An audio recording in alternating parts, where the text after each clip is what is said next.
Three types of investors. You've got conservative, balanced, and growth. Let's go with growth Priya. She's 31. She's got 34 years to retirement, and she's got 58,000 in savings so far in her pensions, and she's had a massive 21% return so far year to date. Risk score 86, but she's young, so she doesn't mind that. She doesn't quite know what she holds. She's got 11% in NVIDIA. In and of itself, not necessarily a problem. Though if you had 20 securities, you'd probably only want 5% in each. She's had a big gain in NVIDIA, and if there's a pullback, that might impact it. It's concentrated risk. She might be comfortable with it, but she didn't know she had that much in just one stock because she had several funds which overlap. So we do the X-ray for the clients to show them these kinds of risks.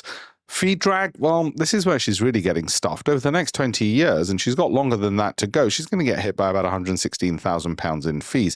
If she could reduce those fees to maybe just platform fees and buy the stocks directly herself, well, she'd be saving herself over £100,000. That was £100,000 more for her to compound over time. Should things get worse and she falls into the hands of one of the expensive wealth managers, it's their wealth, not yours, and she getting whacked by 2.5% in fees, then that's going to cost her $187,000 over 20 years. At the moment, she's not thinking about those things because, as I said, she's relatively young. If she gets a tech sell-off, which might take 30 months to recover, her portfolio will be down by 34%.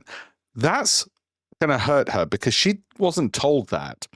And if she was told that, she'd be better prepared for it. Chances are she's going to panic and sell at the bottom of the market during one of those sell-offs. Worse still, she's going to switch out of tech stocks thinking that the falls will hurt her and thereby get lower growth for the rest of her life until retirement.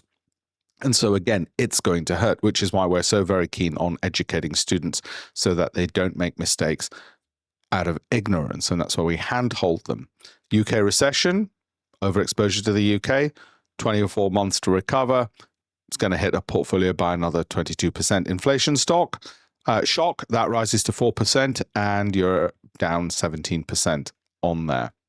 Her portfolio will be less exposed to some of the bond sell-offs. She doesn't even know what that really means. Nobody bothered to explain it to her, and she was too embarrassed to ask in those complicated monthly newsletters that she gets in her inbox and the once-a-year 5-minute chat with her IFA. So she just leaves it, works crazy hours in the office. She'll soon be getting remarried because her husband's pretty much fed up with it. So there's growth Priya. If you want an X-ray on your pension, go to alpeshpatel.com. We'll do a free X-ray to deep dive into your pension and explain it in simple terms, where there's growth, where there isn't, where there's risks, what you might want to do about it, and why and how you need to save on fees and boost growth. Not necessarily save more, just boost growth, reduce fees. Sensible.